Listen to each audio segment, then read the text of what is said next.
আজিৰ ব্লগটো তেনে সাধাৰণভাৱে এজনী সাধাৰণ ছোৱালীক দেখা পাব যিয়ে পৰিধান কৰি থাকোঁ যেনেকৈ কামবোৰ কৰোঁ সদ্যহতে তেনেকৈ আপোনালোকে মোক দেখিবলৈ পাব আচলতে যিহেতুকে মোৰ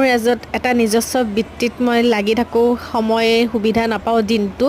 আৰু যোনদিনা ভাবোঁ যে আজি বন্ধ আছে সেইদিনা এনেকৈয়ে ঘৰৰ কাম কৰিবলৈ চেষ্টা কৰোঁ আৰু যিহেতুকে পূজা আগমুহূৰ্তত সেয়ে ঘৰ চাফা কৰাত লাগি গ'লোঁ আৰু বহুখিনি কাম কৰিছিলোঁ ভিডিঅ' ৰেকৰ্ড কৰিবৰ পৰা মোৰ সেনেকুৱা সুবিধাও নাছিল আৰু পাপা আহিবৰ টাইম হৈছে সেইকাৰণে আকৌ ভাতত লাগি গ'লোঁ তাৰ পাছত মই দেখুৱাম মোৰ ভাগিনীয়ে মোক আজি তেল মাছাজ দিব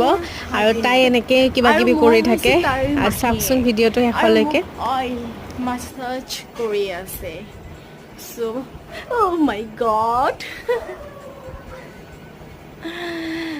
যে মোৰ মাথা ইছৰা পানী